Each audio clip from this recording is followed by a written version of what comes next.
How are you? Right. Good. Welcome. We are here live at Smyles Frozen Yogurt on Technology Drive in Hudson, Massachusetts.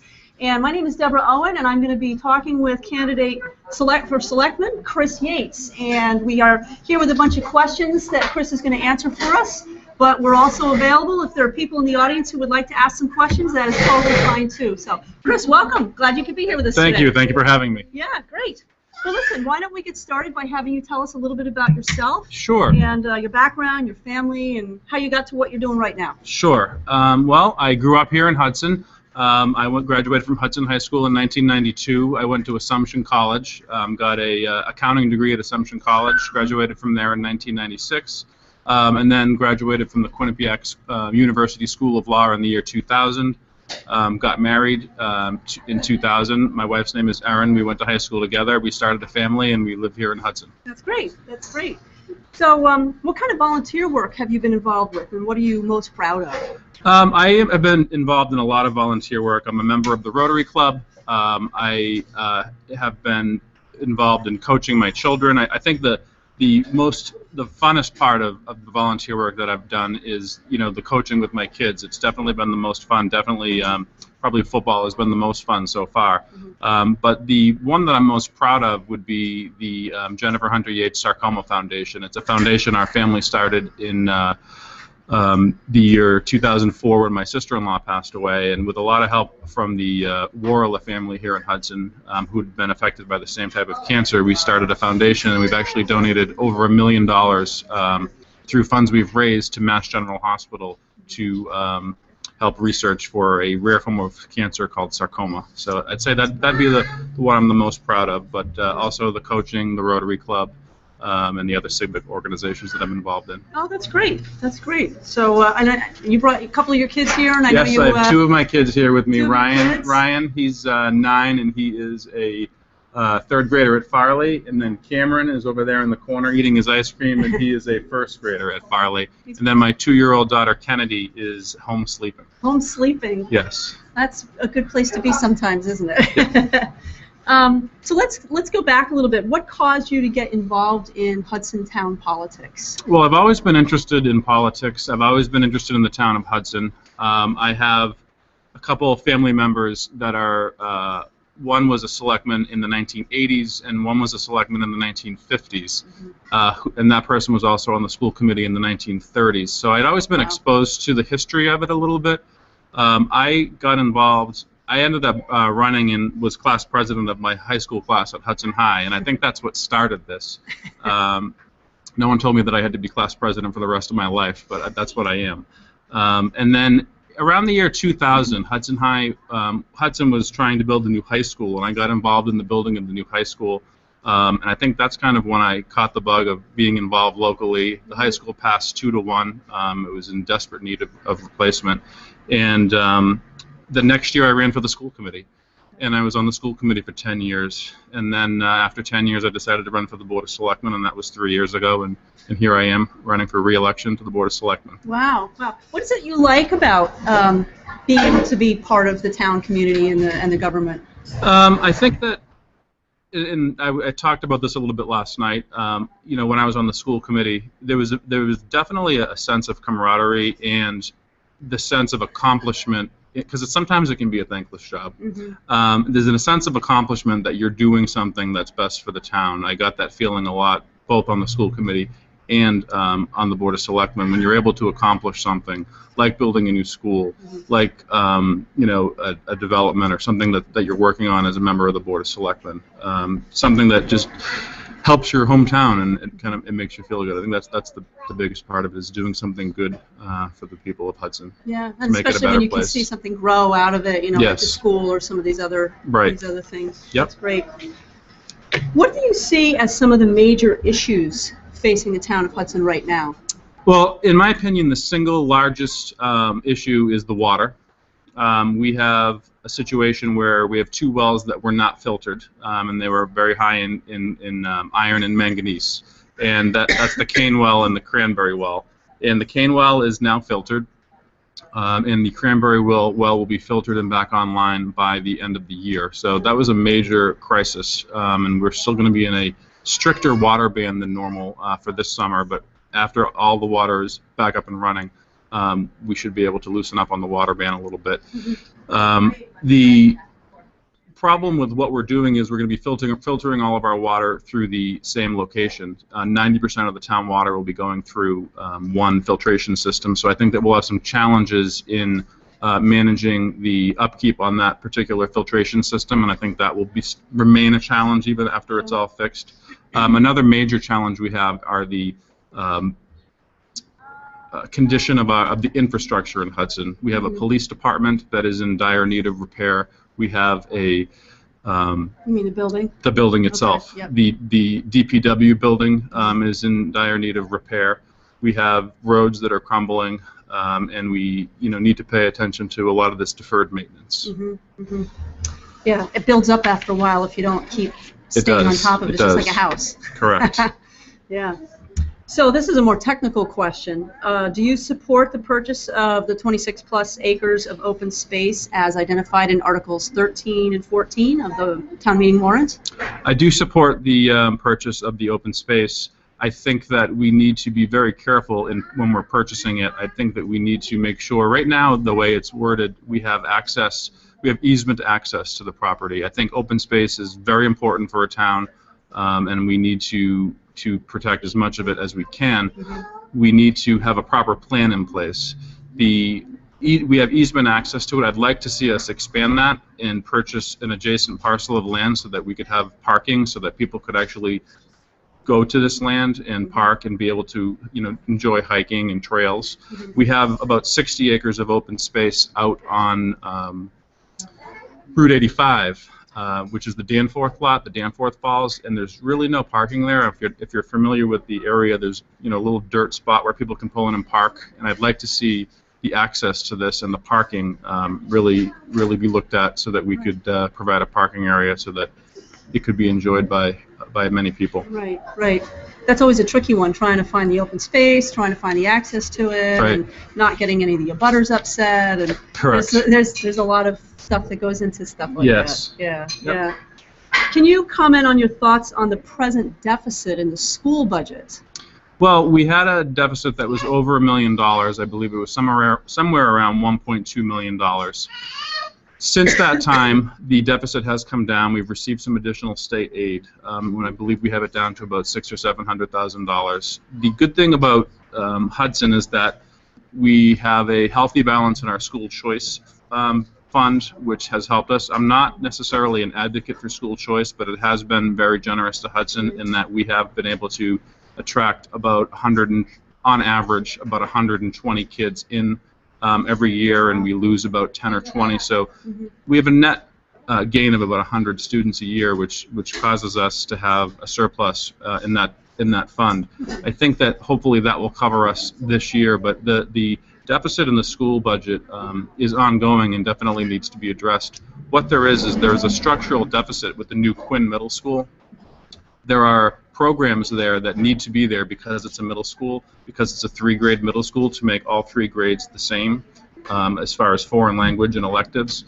There's a media center and a library there now, which wasn't there before.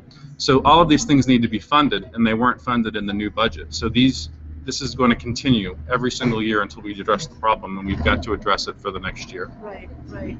The things that you put into place to make it better, sometimes you forget, oh no, we have to keep doing this over and over again in order it's a much larger school than the last one, so we had to add a custodian. I think maybe 2 custodians to properly maintain it, yeah, which is very important. Yeah, yeah.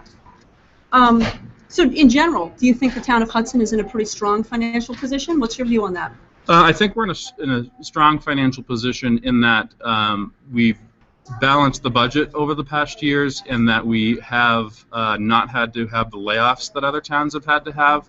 I do think that we have a major problem with a lot of the infrastructure that needs to be replaced, with the water and the buildings and the roads, and we need to address what we're going to do about that. And we're at the breaking point with those, and we need to figure out how to handle those. Yeah, yeah. If you don't stay on top of it, it'll catch up with you. Right. Right. What's your position on the recent talks about a 2.5 override for Hudson in the near future? I'm against a 2.5 override. Proposition 2.5 is the only mechanism in place to allow the selectmen to control spending in town. Mm-hmm. I think we need to figure out a way to fund what we need to fund within the 2.5%, and it's going to be challenging. You know, we have a lot of repairs to make and some deficits that we have to make up, and that's why we've hired an excellent executive assistant to figure out, with our guidance, the guidance of the Board of Selectmen, to figure out how we're going to solve some of these problems. How do you prioritize the stuff in the budget in order to figure out, you know, because somewhere along the line, if you're going to keep it under 2.5, something's going to have to be cut somewhere. I mean, how do you go about prioritizing? It's very difficult because sometimes it pits departments against departments. Yeah. One of the biggest things, you know, I'm obviously a big advocate for the schools. I don't support a 2.5 override because of the senior citizens in town. I was saying last night that my personal, I'm a residential taxpayer as well as a commercial taxpayer. I own both types of properties, and my residential tax bill has gone up at a tremendous higher rate than my commercial tax bill has, dollar for dollar. Mm-hmm. Over the past 10 years, my residential tax bill has doubled. My commercial tax bill hasn't even come close to doing that. So that's a very big concern of mine for people that are senior citizens or on fixed incomes that can't necessarily afford these tax increases. So it's very difficult to prioritize. So I've always been a big supporter of the schools. We have a fire department that, in my opinion, is not adequately staffed, and we need to add staffing to that fire department. That's a public safety issue, so that's another very big priority is anything that has to do with public safety has to come first. Right. Okay, great. Well, if you're looking back a little bit, what's the biggest decision that you've had to be involved in since you became a member of the Board of Selectmen? Well, I think the most important thing that the Board of Selectmen do is hire an executive assistant and manage that executive assistant. Okay. So being part of that decision process and part of that search process, I think, was a huge decision, and I think that hopefully we've made the right one. Tom Moses has been here now for about 4 months, and I think he's doing a good job so far. Mm-hmm. We need to be able to, it's his job to run the day-to-day business of the town, and the Board of Selectmen's job is to manage him and help give him the proper guidance to be able to move Hudson in the right direction, which I think we're doing. Good. So that's been the big decision because it has far-reaching implications. Far-reaching implications. Yeah. So, speaking of far-reaching implications, how will the impending departure of Intel affect Hudson and what happens around town here and the finances? That's a big one. There hasn't been that much talk about Intel leaving, which surprises me. Intel leaving will have huge ripple effects that I don't think people realize. Here we are sitting up on Technology Drive, and the traffic that goes by here to and from Intel each day, it's going to affect grocery stores, it'll affect places like this business, it's going to affect gas stations, restaurants, it's going to affect our tax bill, it's going to affect our Hudson Light and Power bills. We talked with Hudson Light and Power about it. They have about a 1 year, they had planned for this, and they have an account that should cover the difference for about 1 year. But in the highest, Intel's tax bill can range from anywhere from $400,000, and I've been told as high as $1 million a month in their busiest times when they're using the most electricity. And the town, the Light and Power Department isn't going to be able to sustain that for very long. So it has to be a top priority of the leaders of this town to replace a business and put them into Intel sooner rather than later, and I hope that we're going to be able to do that soon. How do you go about doing that? How do you find the right resident for a place like that? It's a tough site to fill because it's so big and it's so specific, and we have an economic development commission that is working on it and searching for the right tenant. Yeah. Okay. So what's been improved in Hudson since you ran for your first term on the Selectmen several years ago? One of the biggest things that I think has changed is the downtown area. We've been able to attract a lot of businesses, and that has, and I've played a direct role. I've had a direct impact in that through being on the Board of Selectmen and being a member of what's called the Hudson Business Association. We had a recent vote that granted an additional liquor license to a business downtown, and it came about that we have this development up at Highland Commons out on the Berlin line that has about 4 or 5 restaurant pads that have been sitting there on the plans for about 4 or 5 years, and they have no liquor licenses. So what has happened is there are 2 articles on the town meeting warrant that allow for additional we're petitioning the legislature for additional liquor licenses, 5 for up on the Highland Commons Hill and 5 that would be allowed town-wide. And I think that's part of the future of Hudson is restaurants and filling the downtown and filling other vacancies. I hope that we can attract more restaurants if we make these liquor licenses available. So, filling the downtown has been something that has definitely changed tremendously since I've been on the Board of Selectmen since I won my first seat the first time. And which has brought out a different issue in that there's a definite parking issue that we're trying to address downtown, because you go downtown on a Thursday night or a Friday night or sometimes any day, it's extremely hard to find a parking spot, and we've been trying to put up signs and let people know that where other options are to park. And I've actually, for my office, which I don't have any parking downtown, I've been parking behind the old Arbichon's building near Hudson House of Pizza and just walking back to my office because it's becoming more and more difficult to park in the Horseshoe Pub parking lot, and try to leave those spaces open for people that are using, the businesses. For downtown. Well, as a local resident, maybe not right in the town, but I love the idea of having more restaurants. It's always good to have more things to do. And I agree. Since it's so close to the highway, it could become more of a destination place if there are more places for people to come to. If you go through downtown Hudson on a Thursday or Friday or Saturday night now, it just seems alive. Yeah. And that's great to see. Yeah, that's good. So what are you going to continue to work on in your next term as Board of Selectmen? I will continue to shepherd the issue of the water. We have the mechanisms in place to filter the water, but it definitely needs to have an eye kept on it to make sure that it's filtered correctly and the iron and manganese levels don't rise again. Okay. I had mentioned I want to work on the adequate staffing of the fire department. I want to work with the school department to make sure that Quinn Middle School gets properly funded so we can close that deficit. I'd also like to work on providing some sort of senior tax credit to senior citizens. We have something small in place now where senior citizens are allowed to work a certain amount of hours at the town hall or in the town and can get a $500 tax credit off their tax bill, but I think we need to expand on that because it's becoming harder and harder for seniors to maintain their houses with the tax bills going up. Great. And Chris, I'm going to interrupt my list of questions here. We have a question from a constituent here. Come on over. Tell us your name, please. Victoria. Welcome, Hi. Victoria. What do you have for Chris Yates? I was wondering how I'd be able to propose getting or installing a dog park here in Hudson, because I walk my dog all the time, and I'd love to have him be able to run around and have his own fun, but there's nowhere to do that because I don't have a fenced-in yard and stuff, and I don't have the money to do that. But it's it'd be nice to kind of bring him somewhere else and have other dogs there to be able to run around too. So I was just wondering how I could propose dog park. That's a good question. That's a great question, and I think that that's something that's very viable. And I think that we would start by going through the recreation department. We have an excellent recreation department here in Hudson, and if we were to at my next meeting, I can bring something up about that and see if it's been explored before, and see if there's a place in Hudson where we can put it. Like we were talking about open space. Right. We have my kids play sports in town, and it is amazing how well used our fields are, and areas in town where the open space and recreation space is at a premium. But that's a great idea and something that I think is very viable and could be looked into. So. Thank you. That's a great question, Victoria. It is. Thank you very much. Yeah.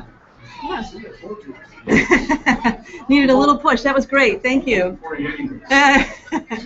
All right. So I just have a couple more questions here, Sure. unless we have any other constituents who walk in. But Okay. So this one's about term limits. What is your position on term limits? I am in favor of term limits, actually. I don't think any single candidate should be on a particular board for 15, 20, 30 years. I think that it's something that we could look into. And I spent 10 years on the school committee, and at the time I think it was long enough and it was time to move on. I think that people, if they wanted to serve and there were term limits, it doesn't mean they couldn't go back to it someday. But I think if you spend too long on a board, you lose that fresh perspective and the fresh ideas that you have when you started.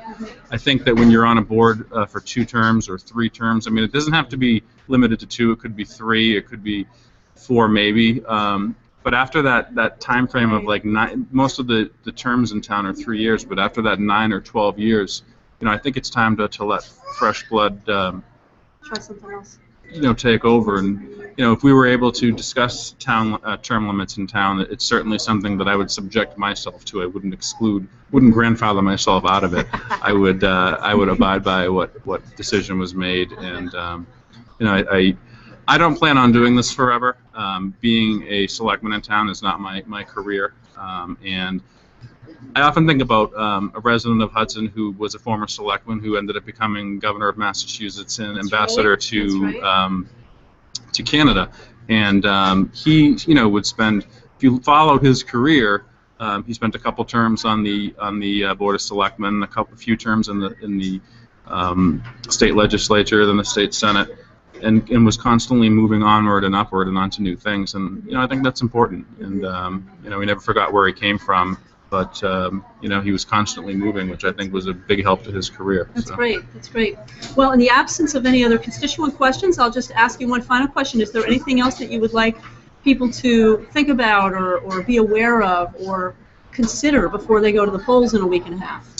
Well, I think I've worked hard for the town of Hudson in my first term. I've asked a lot of questions. I've stood up for what I think is right. And I would appreciate people's consideration when they go to the polls on May 12th. I think everybody deserves at least a second term, and that's what I'm asking for. And I'm someone from Hudson that has a great deal of passion for this town and wants to see it do well and wants to see its schools do well and its departments do well. And I would really appreciate the support for re-election on May 12th. Okay, great. Thank you very much. Thank you. Thank you for having me. Okay, great.